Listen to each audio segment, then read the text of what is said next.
dan disorientasi kehidupan nasional kita dari nilai-nilai dasar tadi. Jadi seperti Prof. Januri katakan di sini, Indonesia berkemajuan ada di sana, ada di Undang-Undang Dasar, ada di Pancasila itu sendiri.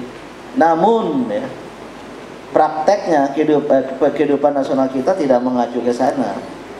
Yang sering saya katakan, kehidupan politik kita, sistem politik kita, sistem pemilu kita, termasuk pilpres kita, dikaitkan dengan sila keempat, jauh panggang dari api. Karena sistemnya rusak, hasilnya rusak. Hasilnya rejim-rejim yang rusak. Rejim yang rusak kemudian ingin mempertahankan lagi untuk ini, maka terjadi lingkaran setan kerusakan. Ini bahaya besar Indonesia. Nah, kerusakan tingkat yang kedua sebagai hasil dari sistem yang rusak tadi itu, yang tidak sesuai dengan nilai-nilai dasar, ada penyimpangan dan penyelewengan. Ya, rejim berkuasa itu dan kekuasaan yang terakhir ini apa? Membangun kediktatoran konstitusional, constitutional dictatorship, dan bisa kita beri bukti itu.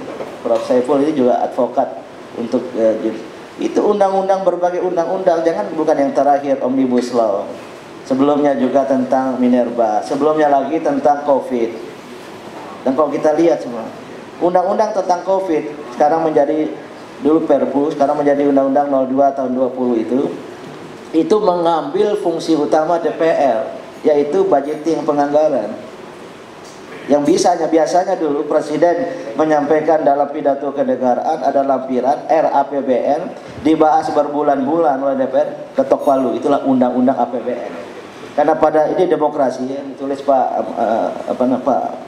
Januri, salah satu prinsip demokrasi itu adanya people's right to budget, hak rakyat untuk budget, untuk menentukan berapa pendapatan, berapa pengeluaran. Rakyat punya hak gitu. Lewat wakil rakyat tentukanlah undang-undang tentang APBN. Sekarang nggak ada sampai tahun 2000 Pak Saiful 2001 2022 diambil oleh eksekutif.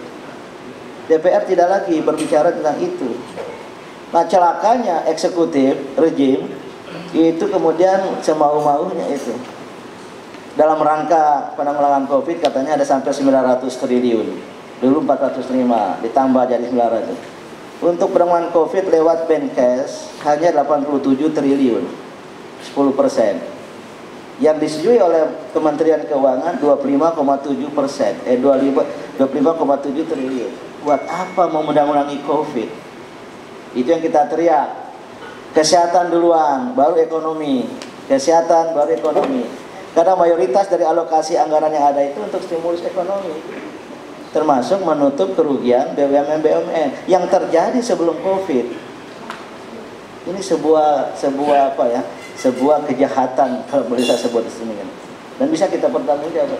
Ini yang saya sebut tingkat kedua ini ada ada kediktatoran konstitusional. Ini dalam literatur ilmu politik ada istilahnya democratic centralism. Ini Marxisme, paham Marxisme, yaitu demokrasi yang tersentralisasi. Ini yang terjadi sekarang ini. Nah, tingkat tiga kerusakannya, ya, ini arogansi kekuasaan.